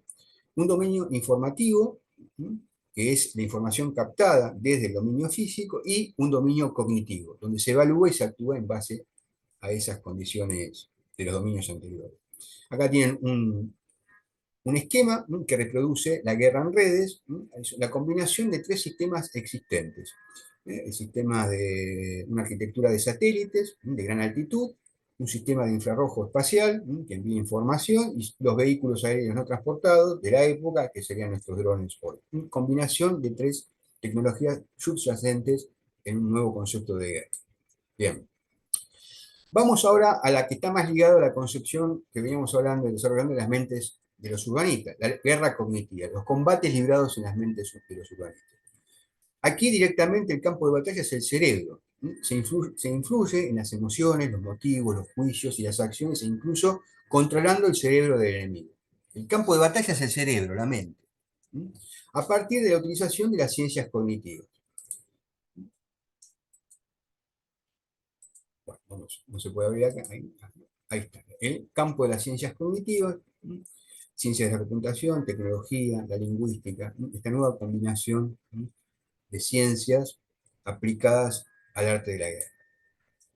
Es una guerra no convencional que utiliza herramientas cibernéticas que permite explotar los sesgos mentales, los sesgos de percepción, los sesgos cognitivos, aquellos que creemos que es, en realidad no es, y el pensamiento irreflexivo, lo que decíamos recién cuando estábamos hablando de Heidegger, el pensamiento basado en emociones, el pensamiento no reflexivo. ¿Qué se busca con esto? Atacar, explotar, degradar e incluso destruir cómo alguien, el enemigo en este caso, construye su propia realidad, su autoconfianza mental, su confianza en los procesos y en los enfoques necesarios para el funcionamiento eficiente de grupos. O sea, aquí no se busca objetivos fundamentalmente materiales de infraestructura, sino atacar, explotar y degradar la voluntad, la percepción de la propia realidad, la narrativa del enemigo, del adversario. Estas nuevas guerras también tienen su capítulo en la guerra sin restricciones, un libro fundamental, por acá lo tengo, ¿ves? La guerra sin restricciones, un libro escrito por estos dos coroneles del Ejército Popular Chino, donde también establecen su doctrina, y es fundamental, porque básicamente la doctrina militar china hoy está basada en Guerra sin restricciones, que es un libro de principios de los años 2000. ¿Mm? Dicen, ¿la guerra dónde se desarrolla? ¿En un campo de batalla? No, en un campo de batalla sin fronteras. ¿Mm? Es una guerra ideal, una concepción de la guerra ideal para los países en desarrollo, en particular, obviamente, para China, y también la hace propia Rusia. Muchos de los generales actuales de Rusia se han formado en la doctrina de la guerra sin restricciones. Obviamente esto permitiría empatar el desarrollo tecnológico, la ventaja tecnológica de Estados Unidos durante la guerra. Es una guerra sin restricciones, justamente porque no hay reglas, no hay nada prohibido. El, la innovación tecnológica permite ampliar, dice, el dominio de las armas. Por ejemplo, miren ustedes qué interesante esto, un accidente hecho por un hombre en la bolsa de valores, un error cometido en la bolsa de valores, o una mala inversión, una invasión de un virus informático, un rumor o un escándalo que da lugar a fluctuaciones de tipos de cambio del país enemigo, o exponer a los líderes del país enemigo en Internet, descubriendo el escándalo sexual, cosas impropias de la condición de un líder de una gran potencia, o de quien sea, del país que sea. Entonces, la idea es aquí atacar el centro neurálgico del enemigo, la voluntad, la conciencia, la mente, las percepciones, el mundo sensorial del enemigo. Buena película esta documental, si quieren verla. Esta guerra sin restricciones se utilizó sobre todo en la difusión de lo que fue el Affair Spam-Flux. Los equipos de Meta, antiguo Facebook, identificaron 7.700 cuentas de Facebook, más de casi 1.000 páginas y 15 grupos vinculados al spam flash, ¿no? Es un camuflaje de spam, eh, que se utilizó fundamentalmente para difundir comentarios positivos sobre China y la provincia de Xinjiang, donde lamentablemente se ejerce la mayor represión sobre esta minoría islámica china. Cada tanto aparecen indicios periodísticos, hay unas investigaciones que dan cuenta de lo terrible que es para esta minoría islámica la vida en esa zona. Bueno, los chinos, a partir de este affair, han intentado compensar con mensajes negativos, fundamentalmente orientados a los gobiernos occidentales y a los periodistas e investigadores críticos con la realidad china. Eh, Vamos ahora, acá tienen, bueno, este es un muy buen sitio que sigue todo el tema de las fake news. Vean ustedes dónde se originaron todos los mensajes, las fake news del spam flow en ciudades chinas. Ahí tienen los nodos, y acá coinciden justamente con el sistema urbano chino. Ven la coincidencia, fenómeno básico, estrictamente urbano. Bueno. Esto se utilizó, por ejemplo, durante la visita de Pelosi, de Nancy Pelosi a Taiwán. Se hackeó las pantallas de una gran tienda de Nancy Pelosi, la presidenta de la Cámara de Representantes de Estados Unidos, visitó Taiwán. Eso China lo tomó muy mal, ¿no? Porque es un territorio reclamado como propio.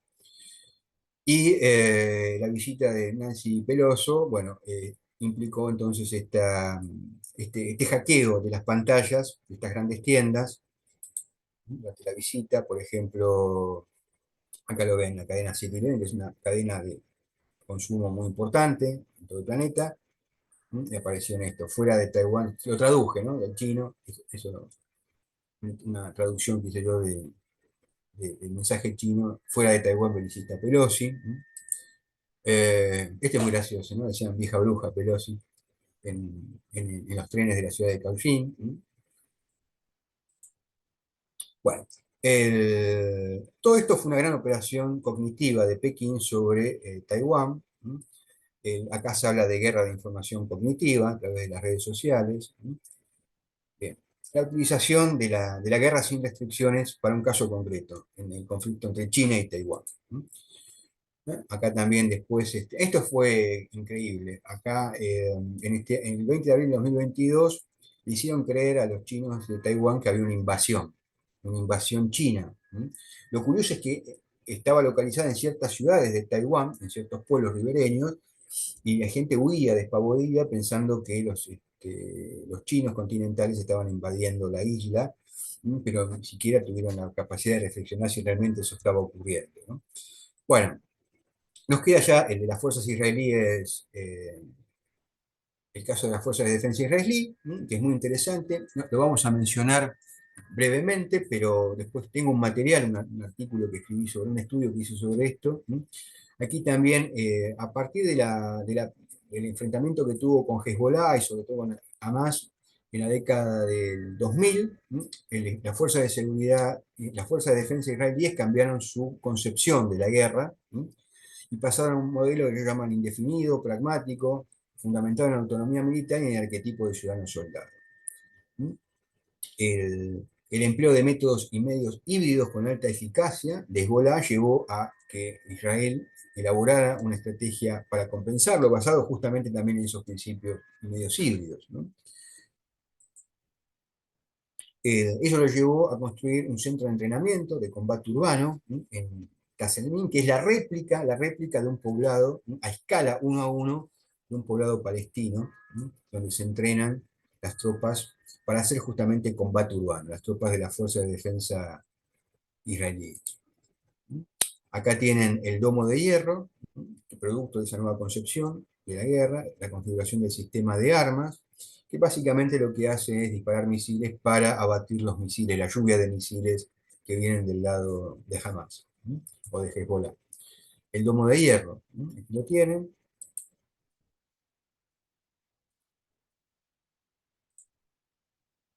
Como es un video muy cortito, 20 segundos, ahí lo vienen actuando.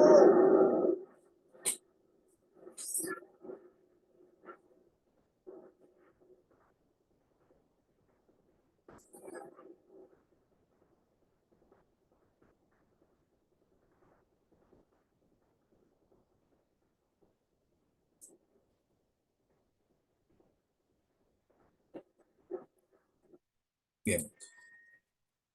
La narrativa, el énfasis puesto en la construcción de un relato que, basado justamente en la historia, hace que eh, se justifiquen las acciones, se logre minar la conciencia y la mente del adversario. Después, les voy a compartir también este video de Orit Perlov, que es un especialista del Ministerio de Relaciones Exteriores, una autoridad en el tiempo. Pero dice que vivimos en tiempos en los que las imágenes y la percepción son todo, no los hechos. Entre Gaza e Israel nadie puede realmente ganar, entonces todos tienen la imagen de la victoria. Es una guerra de narrativas. Bien, rápidamente, entonces, aquí, cómo se utiliza la teoría crítica posmoderna, autores como Deleuze, para reconfigurar. Este autor en particular analiza esas nuevas doctrinas de la guerra a partir de la crisis del 2000 de las fuerzas de defensa israelí. ¿eh? Algunos conceptos, por ejemplo, la geometría inversa,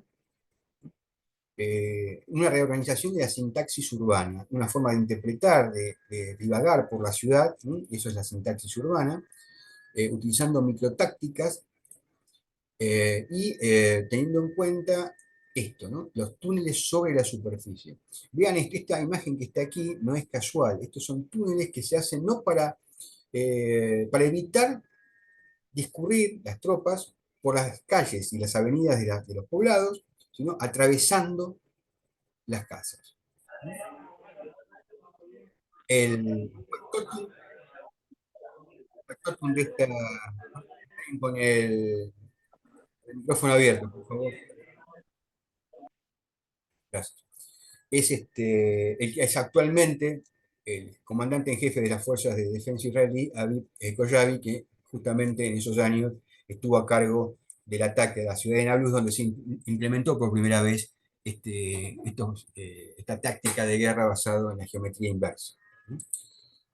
Y bueno, aquí está la ciudad de Nablus. en el norte de Israel. Gabriel, discúlpame, estamos en hora y media ya, más o menos. Y ya terminamos. Bien, y aquí terminamos con el caso de Israel, con, vean qué curioso esto, el comandante, un detalle, ¿no? El comandante que les mostraba recién, Avid Koyavi, es algo mucho más que un militar. ¿No? Vean ustedes la formación que tiene. Es un bachiller en filosofía por la Universidad Hebrea de Jerusalén, tiene máster en administración en la Universidad de Harvard, es máster en relaciones internacionales en la Universidad Johns Hopkins, graduado en la Escuela de Gobierno de John Fitzgerald Kennedy, de las más notables, y graduado en la Escuela de Estudios Internacionales Avanzados Paul Litz, ¿no? Es un intelectual. ¿Sí? Vean ustedes en qué se fundamenta esa irrupción, ese avance de las fuerzas de defensa israelí a través de las ciudades para tomar objetivos palestinos. Bueno, en este concepto de Gordon Matta Clark, que es un performer chileno, americano-chileno, que en los años 80 ya falleció muy joven, aquí lo pueden ver en la foto, hacía estas performances en los edificios abandonados o en construcción de la ciudad de Nueva York. Esto no es casual, ¿eh? Ni busca una analogía. Ese es el fundamento de esa doctrina, está basado en este arte del performance. Bueno, tenemos también la inteligencia de enjambre, que no es más que menos que reproducir las formas de organización de, por ejemplo, las abejas, de tomar el comportamiento de ciertos animales que realizan acciones conjuntas para cumplir con una tarea específica. Unos videos que les voy a compartir. Distintos conceptos de las fuerzas de defensa israelí. Vean que ustedes que no vienen ni siquiera de la ciencia más estrictamente vinculada a tecnología militar, ¿no?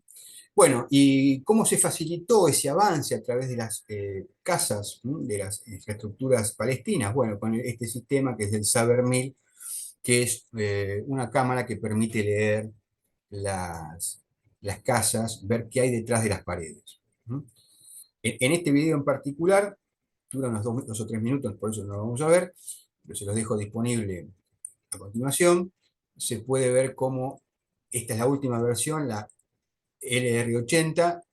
No es necesario pegar la cámara a la pared, sino que se puede captar a una distancia de 100 metros, sin involucrar la seguridad de las fuerzas de defensa y rescate.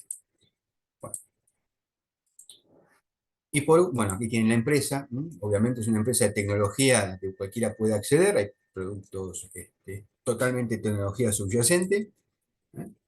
Esta es la ciudad donde se desarrolla la tecnología de guerra israelí, donde está el equipo de respuesta a emergencias informáticas, guerra cognitiva, en la histórica ciudad de Beersheba, el Silicon Valley israelí. Y, bueno, acá, universidad, parque tecnológico, todo pegado, y centro de guerra cognitiva en Beersheba. Y, bueno, el último, la guerra cognitiva en Rusia. Acá hay un personaje muy conocido en los últimos tiempos, supuestamente falleció, es Sergei Prigozhin, el líder del grupo Wagner, que fue derribado en un avión. ¿No? Bueno, él fue el líder de la Agencia de Investigaciones de Internet, la GLAPSET. Si alguien anda por San Petersburgo, lo puede ir a visitar, porque es este hermoso edificio clásico. Y es la que coordina las granjas de troles, las granjas de trolls rusos, ¿no? Donde han actuado con varios disruptivos en la Unión Europea y en Estados Unidos. ¿No?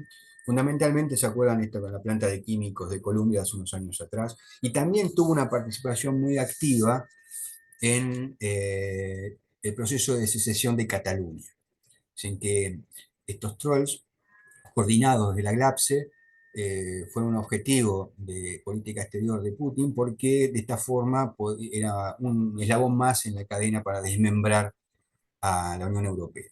¿Mm? Y esto está comprobado, directamente no hay ninguna duda al respecto, fueron noticias circuladas desde la GLAPSE. Bueno, obviamente está fundamentado doctrinariamente en un texto, como corresponde a toda doctrina militar. Los invito para que es muy interesante también, esto lo tengo disponible en PDF, Leonid Savin, Cibergeopolítica, Organizaciones y el Mar Rusa. Como todo lo que hacen los rusos, tiene que estar impregnado de su sentimiento de identidad nacional. ¿eh? Este es el documento que fundamenta el libro, uno de los teóricos de la cibergeopolítica. ¿eh? En el caso de los rusos. También, obviamente, haciendo hincapié en cómo los dispositivos técnicos, tecnológicos, pueden influenciar la mente. ¿Mm? Y aquí lo dice claramente, ¿no? El espacio cibergeopolítico no es creado por la naturaleza, sino es una construcción artificial que tiene componentes que pueden cambiarse con el tiempo.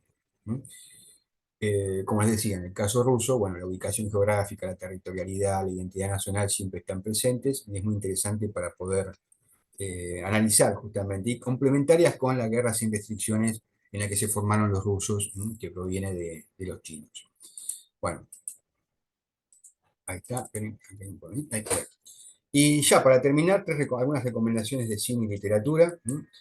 El- la literatura y el cine no solamente como ejemplo, sino como una estética descriptiva, un contexto urbano, un ecosistema tecnológico donde se desarrolla la trama de una historia. También como análisis prospectivo, ¿no? Hay autores, ¿no? Y obras artísticas, literarias, en medios audiovisuales, que implícitamente hacen una presentación de posibles escenarios, ¿no?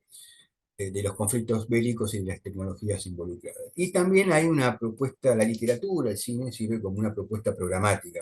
Es algo más que la inocencia de un Julio Verne imaginando lo que iba a pasar dentro de unos años cuando si el hombre podía viajar a la Luna, ¿no? Incluso imaginar que se podía viajar a la Luna. Hay una propuesta programática, una elección tecnológica determinada por factores ideológicos, económicos, culturales, que dan una orientación teleológica, un sentido. ¿Sí?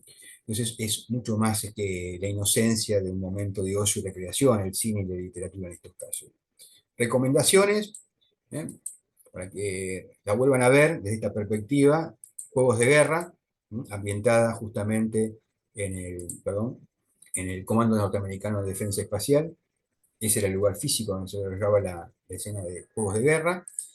Y acá tienen la computadora, ¿sí? Que es el antecedente más cinematográfico de la inteligencia artificial aplicada a la guerra, la WOPR, la War Operation Plan Response, ¿sí? Que por la imprudencia de Matthew Broderick, muy jovencito aquí, que se hackea las computadoras del centro del NORAD, casi inicia una guerra nuclear. ¿No? La famosa frase, jugamos un juego, ¿no? Que le responde la computadora a Matthew Broderick, el protagonista.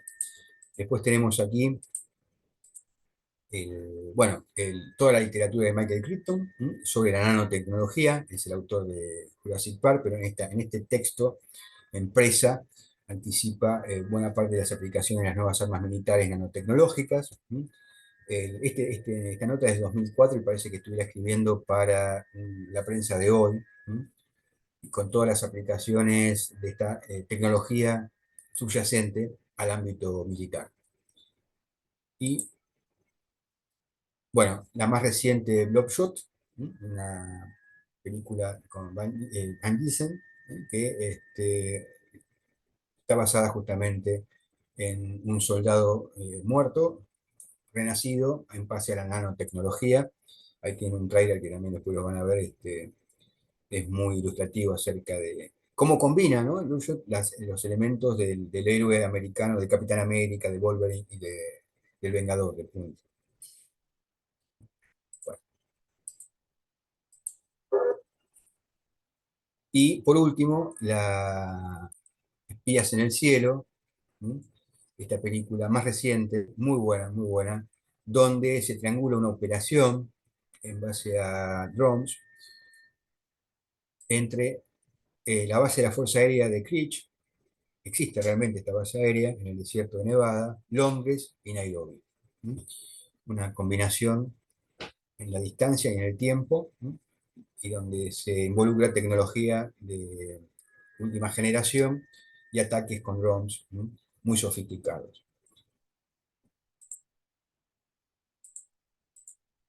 Bueno, entonces ya a modo de despedida, estas dos frases, ya nos despedimos, ya es lo último que tengo que decir. Les dejo esta frase de Hunger, Hunger, el gran pensador del siglo XX, dos guerras mundiales sobre las espaldas, bella frase citando a Hölderlin. Y por último, esta de un contemporáneo, Guillermo del Toro, dice, no le temo a la inteligencia artificial, le temo a la estupidez natural. Suscribimos cada palabra de Guillermo del Toro. Bueno, eso es todo. Bien, bien, bien. Bueno, bueno, muchas gracias. Muchas gracias, Gabriel. Vamos a abrir un espacio de preguntas, unos minutos. Estamos muy idos sobre la hora. Yo igualmente, la verdad, hoy justo me crucé con un artículo en la contracara de esto, ¿no? Sobre Petrov, Stanislav Petrov, este comandante de ruso que tenía la misión, estaba, digamos, a cargo del sistema de respuesta nuclear soviético en los años 80. Y fue el tipo que salvó al mundo sin hacer nada, se le dice el antihéroe, ¿no? Digamos, porque Claro, justamente habían hay fallado una, todos hay los una- sistemas de detección por un problema de los sistemas de satélites rusos, y él vio que venían 5 misiles nucleares y lo primero que tenía que hacer era dar el aviso y apretar el botón del otro lado, ¿no? Y dijo, bueno, es muy raro que nos ataquen los americanos con 5 misiles, mejor no hago nada, dijo, y bueno, y finalmente no hizo nada, ni siquiera dio el aviso, y eso evitó una guerra nuclear. La contracara serie, de la hay situación una serie, actual, digamos, ¿no? Germán, hay una serie, digo, hablando de cine, cultura, arte, películas, hay una serie que lo retrata muy bien. Una serie o una película, no me acuerdo, creo que es una serie, una serie. Sí, sí. Sí, sí, Stanislav Sí, sí, Petrov, un eh, héroe del mundo, le dieron muchos premios, inclusive por no haber hecho sí, nada, ¿no? sí, sí, sí. Increíble. Un don Bien, nadie. no me quiero extender con esto porque si no ya nos vamos a quedar hablando como siempre un montón. Vamos a Eh, 2 o 3 preguntas de los participantes. Eh, bueno, por el chat todavía nadie dijo nada. Sí, estaban hablando sobre los escudos misilísticos Patriot en las ciudades cuando hacías referencia al mm. escudo israelí. Eh, Bien, escuchamos, intervengan directamente los que quiera eh, hacer algún aporte, alguna referencia o hacer una pregunta a Gabriel. Sí, o decir lo que le plazca, que no importa. Ahí está. Bueno, si no hay nadie antes, quería felicitarlos a todos, ¿no? Por todas estas eh, clases que nos están dando tan maravillosas, cada uno. No lo dije antes y me acordé y dije, se lo tengo que decir. ¿Cómo no se lo vas a decir, María José? Ya es la tercera que estás ahí, no has dicho nada. Buenísimas todas. Bueno, en la que estamos hoy, bueno, muchísimas gracias, Gabriel, porque realmente, bueno, está presente Carolina, así que gracias también, Carolina. Buenísimo todo. No sé qué decir, estoy con la boca abierta ante todo lo que hacéis, realmente. La que no he oído todavía es la de Germán, que bueno, que no pude asistir, así que la tengo ahí pendiente. Y obviamente también Roberto, si no recuerdo era el nombre de la primera que asistí, muy buena también. Y bueno, la verdad es que la de hoy ha sido de ponerte los pelos de punta, ¿no? Eh, no sé, no sé qué preguntarte, Daniel, de todo lo que, perdón, Gabriel, de todo lo que has dicho, ¿no? Porque te surgían un montón de cosas. Eh, bueno, también todo lo que vivimos durante estos 3 años, casi ya 4, eh, ¿tiene algo que ver? Pregunto yo con lo que has dicho. Yo tengo mi pensamiento, pero te lo pregunto a ti, Mm. ¿Vos te referís al tema de la de la pandemia? pandemia. Mm. Sí, sí, bueno, es un gran campo de experimentación de todo esto. Obviamente de tecnologías y de concepciones de la guerra, sin restricciones, la guerra cognitiva que venían de antes, ¿no? Eh, en realidad creo que la pandemia lo que hizo fue generar un escenario donde las distintas potencias y las potencias hegemónicas y las emergentes y las regionales pusieron en juego sus concepciones de la guerra. Decíamos, aquí lo vimos sobre el final, los rusos tienen una concepción de guerra cognitiva, los chinos tienen otra, y complementaria a la de los rusos con la de los chinos. Y no fue más que, yo entiendo que no fue en algún sentido, si bien tuvo una dimensión de guerra biológica, también, ¿no? Hay autores que hablan de la guerra biológica, en la preparación, en la organización de esta guerra eh, soterrada que fue la pandemia, es clave cada uno de estos elementos que hemos desarrollado de una forma como para ir generando también ciertas inquietudes. La idea es más adelante dedicarnos más en detalle a esto, ¿no? Sí, sin lugar a dudas, lo suscribo, María José. Creo que fue un campo de batalla no convencional el periodo de la pandemia y, y su manifestación sanitaria que fue la cuarentena, ¿no? Por acá, Consideremos, Gabriel, perdón que interrumpa, pero consideremos también que la biotecnología es una tecnología subyacente, ¿no? Y es un claro, espacio en claro. donde justamente, eh, Sí, digamos, sí. no está explotado, vos creo que lo decías en una de tus diapos, todavía no está explotado comercialmente todo lo que, todos los desarrollos biotecnológicos que existen y que están ahí, y es una de las tecnologías subyacentes que en el próximo ciclo sin duda va a ser eclosión, ¿no? Mira, nosotros, vamos a poner un ejemplo cercano. Nosotros tenemos, ejemplificar claramente que todo es una tecnología subyacente con fines militares, ¿no? Porque se ha invertido un poco la lógica, ¿no? Antes la tecnología militar generaba dispositivos para uso cotidiano. Hoy, estas nuevas concepciones de la guerra, no digo que no se sigan generando dispositivos que después se aplican en la vida cotidiana, pero digo, hoy se ha simplificado en algún sentido la guerra, ¿no? Los chinos lo dicen claramente, hay en guerra sin restricciones, nosotros buscamos equiparar una asimetría que tenemos con la gran potencia utilizando otras modalidades de guerra que implica no, no tener reglas. Por eso son sin restricciones. Y voy a un ejemplo concreto, donde una tecnología muy subyacente, quizás totalmente alejada conceptualmente del uso militar, puede revertir en uso militar en términos de los que planteamos aquí, ¿no? Nosotros tenemos una colega en la Universidad Nacional de Quilmes que se dedica a estudiar el comportamiento de las hormigas, ¿no? Eh, Patricia Folgaray. Patricia Folgar, una especialista de muchos años de dedicación, a tal punto que vienen estudiantes de Estados Unidos, siempre es al revés, ¿no? Uno va acá a estudiar a Harvard, acá a Berkeley, qué sé yo, bueno, vienen de Estados Unidos a estudiar a la universidad. Porque ella ha analizado cómo un pulgón se instala microscópico en el cuello de una hormiga, le come, lo estoy ultra simplificando, me escuché a escuchar Folgaray me condena, infierno eterno, ¿no? Del académico. Y le come el cuellito, cae, la descabeza la hormiga, y es una forma de combatir biológicamente la plaga de hormigas. Se utiliza, ¿no, Germán? O Carlos, ustedes lo recuerdan, en los viñedos de Sí. California. Porque el problema fue la invasión de las hormigas argentinas en Estados Unidos, que llegaron Bueno, en contenedores, ¿no? Y estaban claro. buscando un método biológico para contenerlas.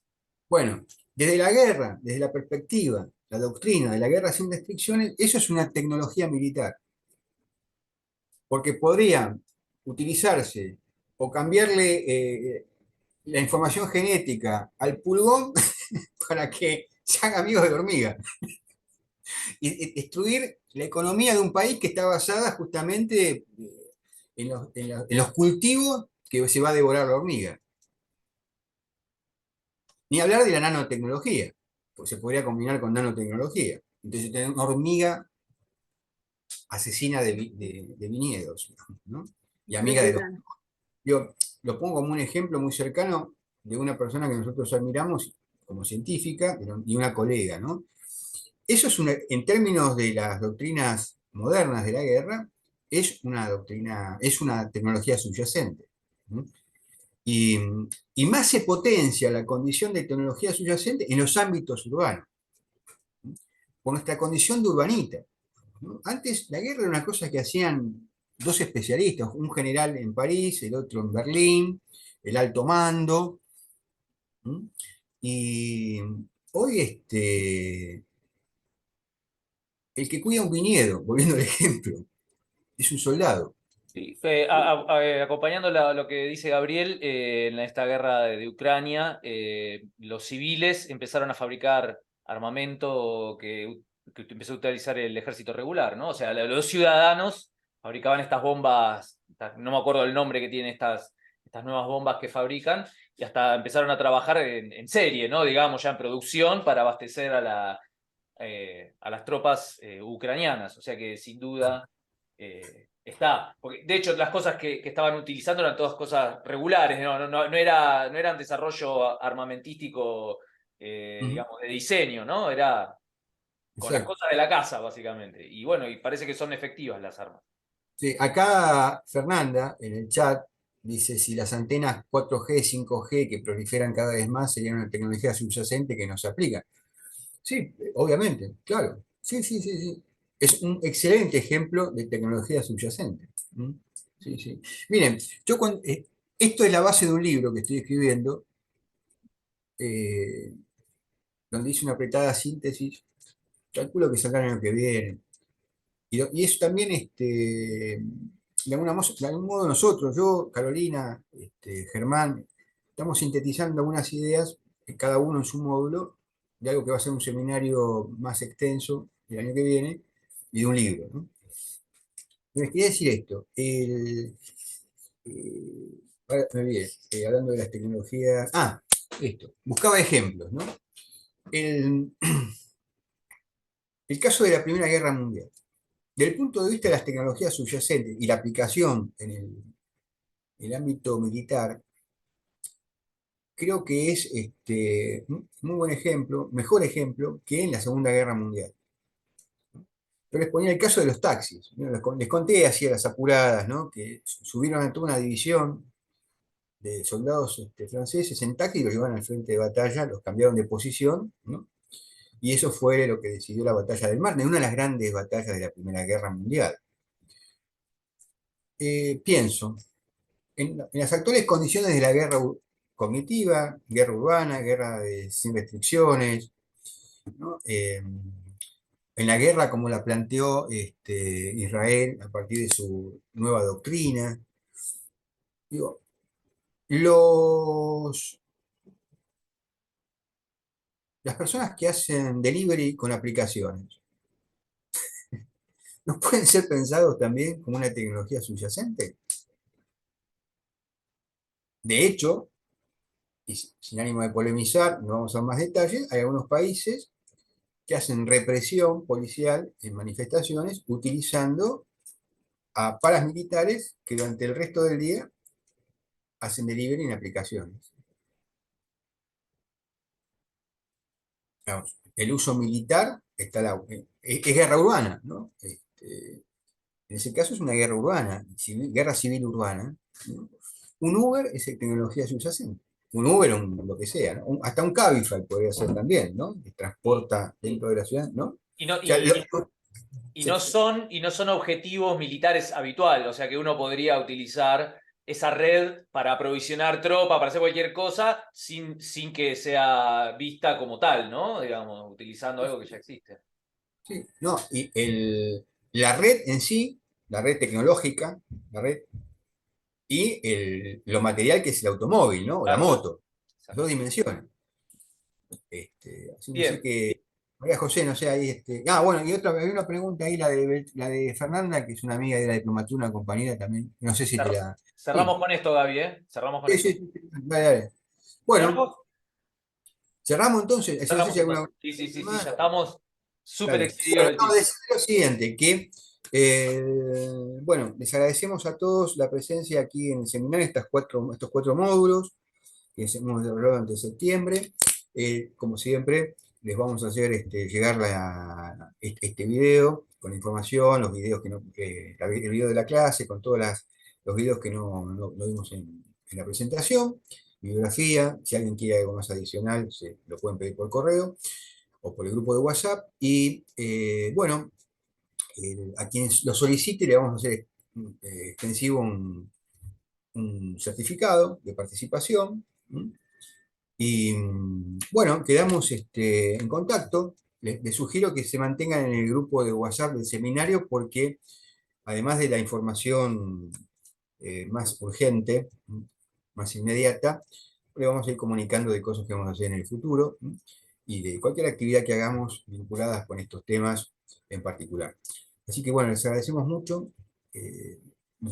A mí en particular, creo que a todo el grupo nos ha servido mucho en profundidad esta participación en el seminario y nos estamos viendo en un futuro cercano.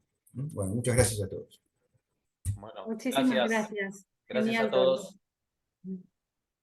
Gracias. Chao, chao. Chao.